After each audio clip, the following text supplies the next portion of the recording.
Good afternoon, first of all, and welcome to today's session. My name is Anne Madavi, and I am an education advisor, part of the Assessment Insights team here at JL Assessment. And I'm going to be chairing today's session and also keeping an eye on the Q&A box. And whilst I may answer some of them during the session, we will be reviewing them at the end as well. So this is the first in our Teacher Reflections webinar series.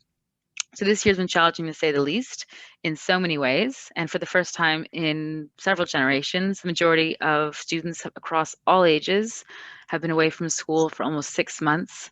And of course, now schools are having to adapt to help those students adjust to being back in situ. And of course, the manner in which this is done is not exactly straightforward. And for some of us, that's still a changing situation, whether you're dealing with bubbles, children or classes are having to isolate, and unfortunately, we're still seeing sporadic school closure. So with all of that comes a need for a huge amount of adaptation, and that adapting to the gaps in learning is one of the key things that schools are worried about.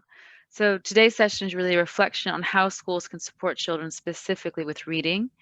And to take us through that, we have the experienced Beccie Hawes to illuminate us.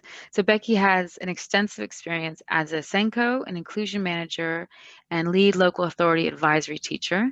She's also currently the head of service at Cadmus Inclusive. Cadmus Inclusive is it's a community interest company that provides support to meet the needs of their vulnerable learners via direct people work, family support, training, and capacity building. This is a national approach as well as an international one. So Beccie remains very hands-on in the classroom, and she's passionate about being at the chalk face to support teachers and children in order to really practice what she preaches. She's also the author of several books. So she's the author of The Complete Dyslexia Toolkit, and she's the co-author of Getting It Right for SEND and How to Create the Perfect Partnership with Parents. She's also developed a number of other resources which schools use to aid effective curriculum delivery for learners with additional needs. So I'm about to hand over to Beccie, but before you start your presentation, Beccie, I'd love it if you could answer one specific question. And what I'd love for you to answer for us is, can you summarize in one word what has surprised you the most about the return to school? Yeah, thank you, Anne, for the warm welcome. And my one word that I'm going to share is bounce back ability. And I think it's because not many professions have to completely reconceptualize what they do, how they do it in 24 hours. But we did, and we bounced back, and our children are bouncing back bigger and better and stronger than ever with the love and support that we're giving them. So yeah, bounce back ability, that's my word. Yeah, that's a pretty good word. Did not see that one coming. Okay, great. So you should be able to share now. Yeah, so here we go. Let's get our magic slides up. And here we go. So thanks, Anne, for that lovely warm welcome. What we're going to be looking at during my session today is how we support schools with reading on a return to school. So as Anne said, I'm Beccie. I'm the head of service with Cadmus Inclusive. We're based in Walsall, over in the West Midlands, and we are a community interest company, and our role is all about supporting schools to think differently to give their children a brighter tomorrow. And so what we're thinking about this afternoon is reading. And for me, reading is one of the most important gifts that we can give our tiny humans. And it makes me think of Roald Dahl, my favourite author as a child, and his book Matilda. And what books and reading did for Matilda is amazing. They gave Matilda the opportunity to leave the world in which she lived, which wasn't so great, and to go anywhere she wanted to go. And this was completely true for me, because as a child I grew up in social housing. Things weren't easy, but I was loved and had more than most. And the thing for me that I had was reading. So if I didn't want to look out of my window and see the greyness of where I lived, I was able to read like Matilda and jump into a whole other world. And what better gift in the difficult times that we're living in right now, the opportunity to go and live in another world, just to have that time out through the magical words on a page. Thing is, though, for reading, it's tricky and it's not a skill that we're wired for. So if you think about it, reading is hard enough without adding into the mix that it's an acquired skill for which actually our brains weren't wired. We're kind of naturally wired for sound, and the minute we throw reading in there, we're asking our brain to do several different functions. So we're asking them to read the visual and auditory processes, we're asking for phonemic awareness, we're asking for fluency, comprehension, eye tracking, moving our mouths to make shapes, and all of this at the same time. And then we throw in there just this small minor inconvenience of let's only have our key worker children in and have lockdown and make our parents with no training teachers of reading. And let's just throw into that, there's a survey done by the National Literacy Trust from last year, that there's a reality to that. So not only is it hard enough, but 1 in 11 disadvantaged children in the UK say that they don't have a book of their own, which has huge implications for if we're asking our children to read during a lockdown situation. And that reading is a really important skill, because for areas that have the most serious literacy challenges, life expectancy has actually been proven to be impacted upon and be lower.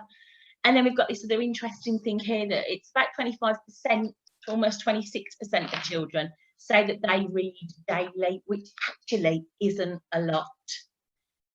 Now, I've had the experience of kind of being at home during lockdown, being the mum and teacher to my 4 boys, but then going back into schools to work in my advisory capacity to help schools unpick the difficulties that some of their students are having. And I've had a really interesting experience in September of being back in schools, where I've seen a really big spectrum of losses and gains. And what I'm going to say about that spectrum is, and it's only the evidence I've picked through the assessments that I've conducted in schools and from what I'm seeing with my own eyes, and that's been in about 60 different schools that I've gone into, a real spectrum. And what I'm seeing is that actually, in the middle of that spectrum, the majority of the children don't seem to have lost or gained really anything. They're about where they are. But what I have seen is that the children at the lower end of that spectrum, maybe our children that face some sort of disadvantage or have some sort of reading difficulty, some sort of special educational need, or some sort of challenging circumstance that makes learning more challenging for them, I've seen quite significant losses. And then at the other end, for our children that maybe really love reading and have really good quality support from home, I've seen several gains too. And it reminds me very much of what Keith Stanovich referred to as the Matthew effect. And he talks about reading being a bit like the phrase from the Bible where the rich get rich and the poor get poorer. For some of our children, lockdown has been the perfect oasis of curling up on my bed, reading my book and having a wonderful time and getting better at reading. And for other children, it's actually, I don't like reading. Reading is a battle. Reading is not prized in my house or within my community. So I haven't read. So I haven't really made progress. And we all know that the only way to learn to read is to read. And so in terms of taking the temperature, again, these are only my thoughts. What losses have I seen? I think for some children, because they're not reading, their vocabulary gap has widened. And that's kind of a natural thing, really, because you have to read to understand, but you also have to understand to read. And that we've had lack of practice for some children, which has led to a lack of fluency. So I think reading is a skill that we have to keep revisiting and doing and doing and doing. I've also seen children that have lost their basic concepts about print. So it's things like the tracking from left to right, making a return sweep by where we go from the end of a line to the next part of a line. It's things like turning the page, understanding where we start and where we finish. And I've also seen issues by where accuracy has dipped because words have been forgotten because we haven't been having that regular exposure to text. And as a result of all of that, sometimes for some children, their understanding of what they're reading has become much harder. And sadly, the thing for me, because I'm so passionate about reading, and I'm that original girl that will happily sit and read the back of a cornflakes box, it's that loss of passion for reading. So for some children, reading has become a battle. The mum and dad, carers at home are saying, you need to read, and that child's refused and dug their heels in. And it's become a bit of a war zone. But then at the other end of that, again, we learn to read by reading. What about the gains? So some of the children that I've been working with have been telling me things like, well, you know what? I discovered this author and that book because I had a search about on the internet, or I had to read books that were my sister's because I'd run out of my books. For some children, reading offered them a safe place, a bit of escapism from the reality of the COVID-driven world in which we're in right now. So reading was a haven for them. Some children were telling me about book swap boxes where they live. So they were saying that, oh, our neighbours left boxes out with books and we could go and swap them. So they had a renewed enthusiasm for kind of looking around to find free books and enjoying what was an offer. And other children were saying, oh, I use my Kindle or my app on my iPad. So e-reading became a thing. Some families read together and talked about books, so that passion absolutely came through. And an interesting aside, lots of children have been telling me that I did a lot of reading online while I was playing. And so in our bigger houses where we've got lots of children present, or a bigger family, and everyone's on their device, volumes were turned down. So videos, films, games were all streamed with the subtitles on, so children were reading in that way. We also saw as a result that fluency increased, accuracy improved, vocabulary increased, and comprehension developed just as a side from reading. So actually no parents really set out to teach their children those things. It kind of happened just because we were reading more. And then I had this really interesting one, a surprise gain in inverted commas. I've got children now that are coming my way through our special needs route to have their reading explored more. And those children are now reading environmental and advertising print really effectively. So I'm now meeting children who can't read the word who or was, but can read Deliveroo, McDonald's, Morrison's, 20th Century Fox, because they're looking at that in advertising, and they're looking at that in their environment when they're getting their hours exercise. We've also got children who are playing games online with their friends because they can't go and visit them in person. So they're using the chat facility to read and communicate messages. And again, we said we've got lots and lots of children who are using subtitles now on their devices or on their televisions, which I think is an interesting vehicle on two levels.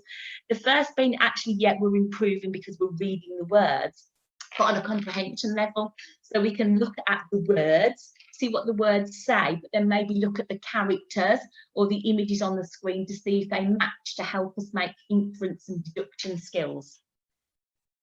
So thinking about how we support this, so our children have landed back. Some of them have had really rich reading experiences. Some of them have had really poor reading experiences. And I'm going to say that with a lot of love at this point, because for many of our children, it's not because it's bad parents who don't know how, it's parents who have tried their best to support, but they are not qualified teachers. And actually, sometimes it's a thing that we can just do. Hand your book over, you read. But reading is crucial, as it's the key to success for so many curriculum areas. So what we're looking at here is igniting 6 skills.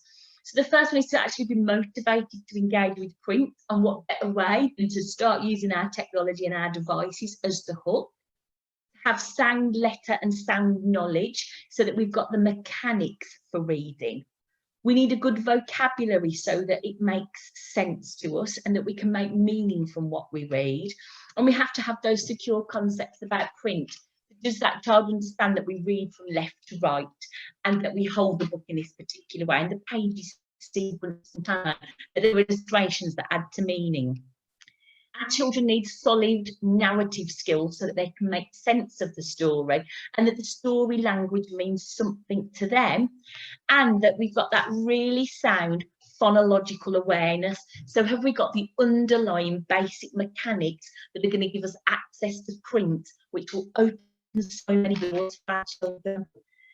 And I think the very first thing we need to do for those children that have maybe fallen out of love with reading over lockdown and maybe haven't had the best experience or an argument with mum and dad about it, it's sort of thinking, well, what will they actually want to read, and meeting them there. And I think we often go in with great big books and novels and long pieces when actually maybe it's just a caption on a screen to start us off, a leaflet, the back of the cornflakes box, comics, magazines, interesting web pages. I also think we need to give the reading as much purpose as possible so that the reading is incidental to the task. And I had great fun the other day because I showed the children a television guide from Sky on my laptop and said to them, right, I live in a really busy house. I've got 3 teenagers. I need to find a film that's going to be a thriller that we'll all enjoy, that is suitable for anyone aged over the age of 15. Could you have a look at the TV guide and help me choose something?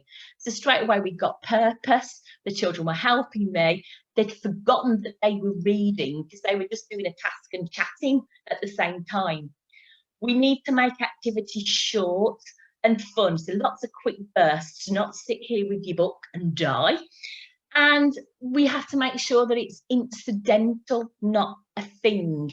So the more relaxed we can be about it, and the more we can build reading into what we're doing anyway, the better. It shouldn't be a destination activity. You go into the reading corner, you sit and read. It's more fluid, and I think that works well. And we need to give our children the opportunity to just immerse themselves in really high quality literature that's relevant to them and it's going to spark their interest. And then once we've done that, I think it's about just reminding the children of all of the skills that a good reader has. So I'm back to talking about metacognition here. And for me, when we read and we show children how to read, it's about making the invisible visible. So often we kind of expect our children to be little sponges and soak it all in and to read in that way. We don't necessarily actively show them the problem-solving skills that can go with reading. So what a better way to do that than to model it really effectively yourself. So it might be that I read to the children, so they're not doing the reading, but ask myself and answer questions. Well, how did I read that? What did I do? What strategy did I use? Off that word, I recognised the sound, so I did this and that worked really well. Or it could be that I ask myself out loud, oh, I'm stuck on this word. Anything on the page that could help me? Oh, I know, I'm going to use the picture. And I might get stuck again and say, oh, you know what, I've met this word. I've met a word like this before now. I think it reminds me of, so perhaps this says, or I've noticed that this word rhymes with that. Oh, and there's something in the picture that could help me. So it's just about you showing the children that you read. You might find it tricky too, but here are the strategies that you use. And then we've kind of got to work on how we get that accuracy and fluency back, or if it's not that it's been lost, how do I drive that further forwards? So it might be some tandem reading and peer tutoring. So what I mean by that is actually sitting with a child and both reading out loud together simultaneously, because by doing that, you're encouraging them to keep pace with you. You're going to correct each other if you make mistakes, and you're also going to follow that text far more carefully so that you're both doing that at the same time. We want to make sure we've got the right level of text. So I'm after a Goldilocks text, an instructional level text. What do I mean by that? Not too easy, not too hard, just right. So thinking of the reading recovery model, for any of you that are familiar with that, we're looking for a text that that child can read between 90 to 95% accurately alone, because what that's doing is helping our child to process at just the right level, but without being so successful that we don't process, we just scan read, that by being so unsuccessful, if we're under that 90%, that we don't actually enjoy it, it becomes a chore. We need to practice reading words in isolation and in context, and to remember to practice eye pointing and tracking. And you might like to do speed reads with your children. So this is where you give them a really familiar text or something you know they can read, and see how quickly but accurately they can read it, and aim for a personal best and try and beat that. We've also got to get our comprehension skills back. So to do this, sometimes I take the words away, which sounds counterintuitive because I've already banged on about the fact that to learn to read, we have to read. But you might practice reading a picture, and I'm always very transparent about the children. We are reading, we're just not reading words. So let's look at our happy little cute sloth there that I found, and let's read that picture together. What can you see? What mood is the sloth in? What's in the background? Where could he be? What shapes are there? What textures? What might you hear? What colours can you see? When might that picture have happened? Who's in the picture? What's he doing? How might he feel? So it's about looking at all of those things, asking those questions and asking the children to interpret that and perhaps provide some evidence for what they can see, and to point out the examples of that in their picture. And I think what's really nice about that is we're reading, we're doing higher level comprehension, but we're doing it without the words, so we're taking that stress out, but we're still getting those important skills. And you might ask some higher level questions. So let's make an inference here. How many people are possibly having dinner here? And the children will say 4.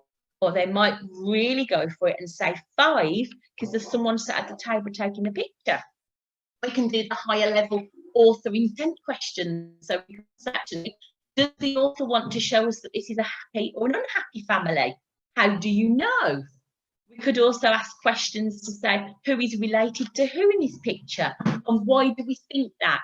So it's all the higher level stuff, but again, without the stress of reading. And then when you point out, actually, do you know what?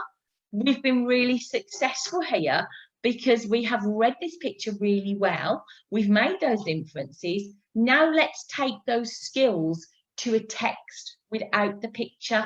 And children are starting off by doing that, feeling really successful.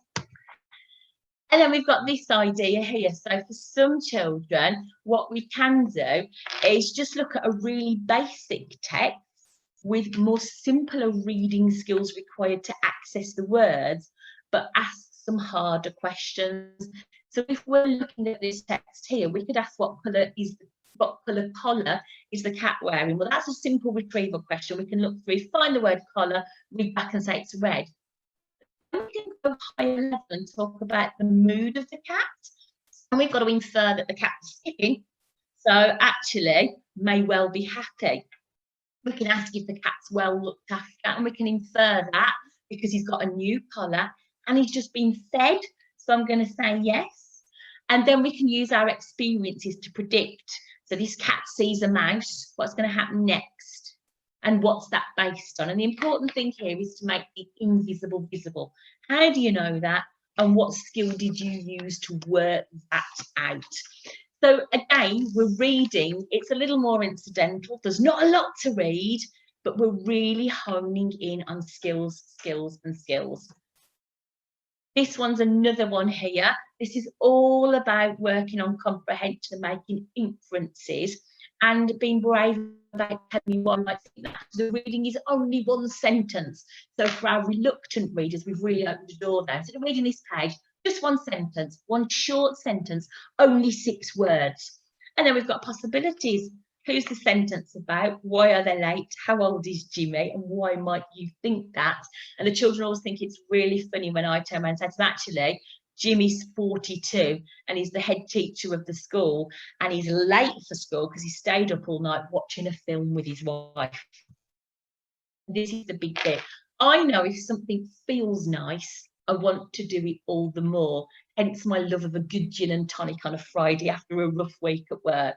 So develop a love of reading. What we want to do today is not make it a destination activity. We want it to be something that we do all of the time as part of what we do.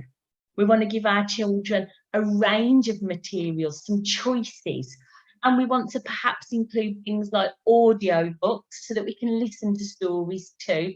The more we enjoy stories, hearing them, the more likely we're going to want to seek them out for ourselves and read them. It's nice to share with a friend. So what about if we had some peer reading buddies? And if we played reading-based games, it could be that we read to solve a mystery, and then we've got real purpose for our reading. And if it feels purposeful and gives us that kind of compass and direction to follow, we're going to want to engage all the more.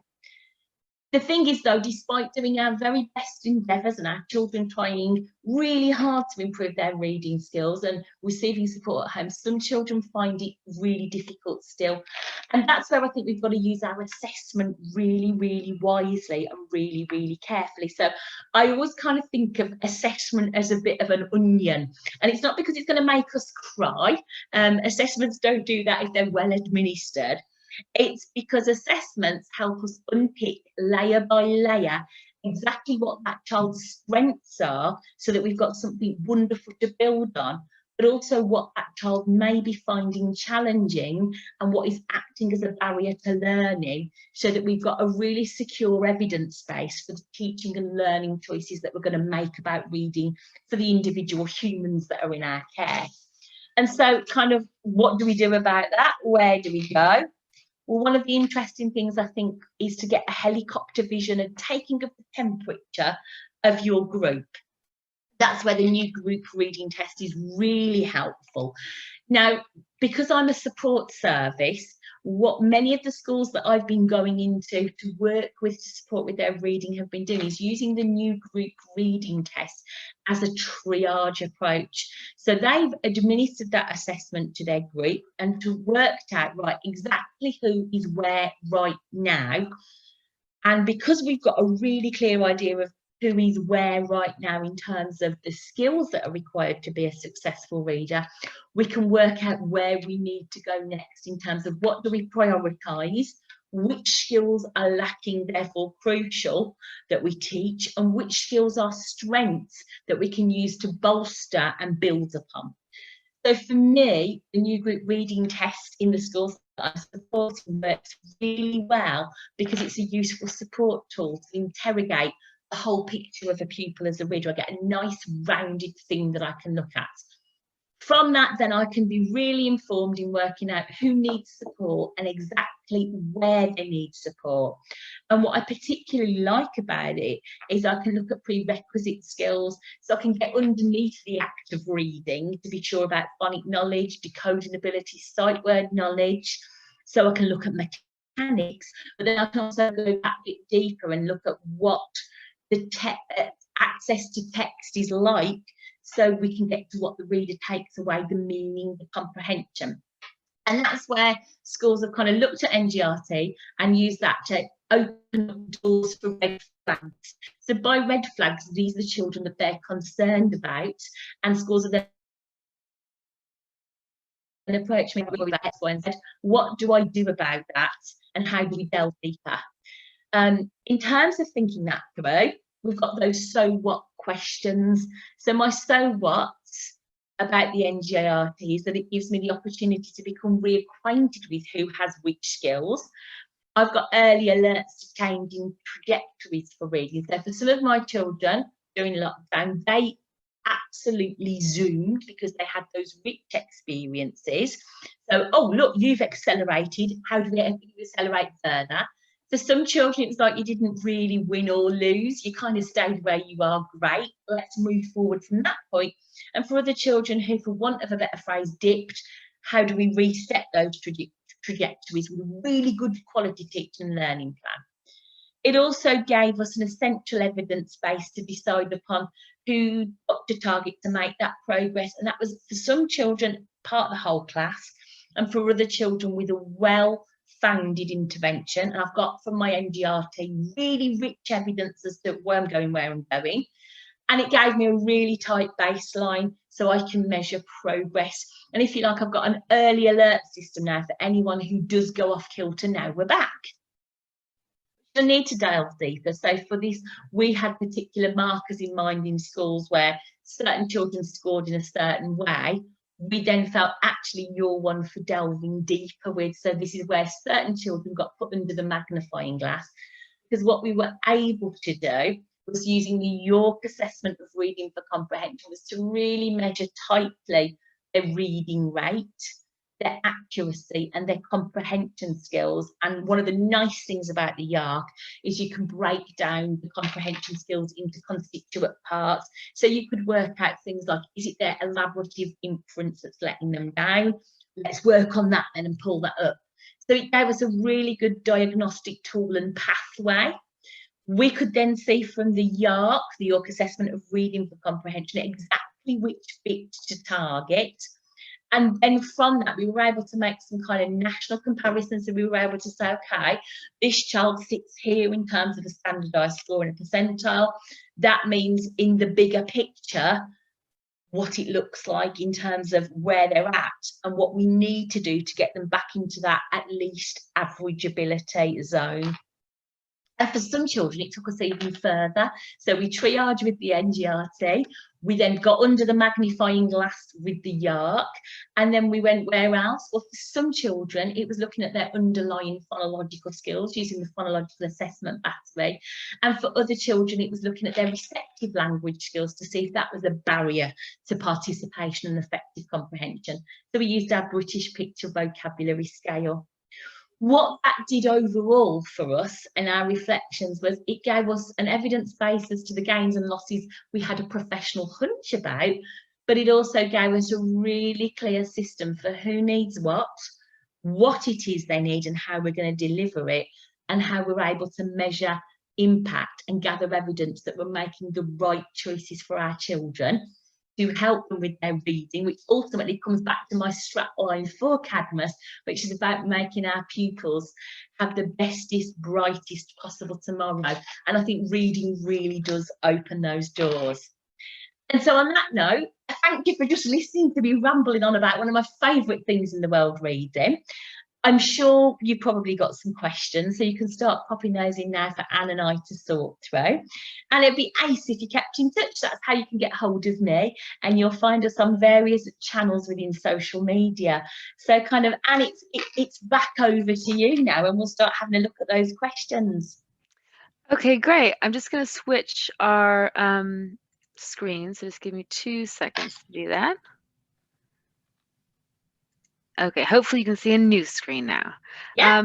So first of all, thank you so much. That was absolutely brilliant. And there's so much detail and concrete advice in what you said. It was just wonderful to hear.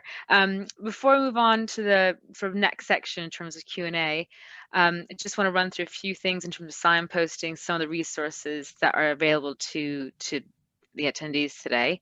So we have a quick data guide and the diagnostic pathway for NGRT, and these are all hyperlinked in the slides that are going to be sent out. Please do get in touch if you would like to arrange some training or have a one-to-one session with one of our data specialists.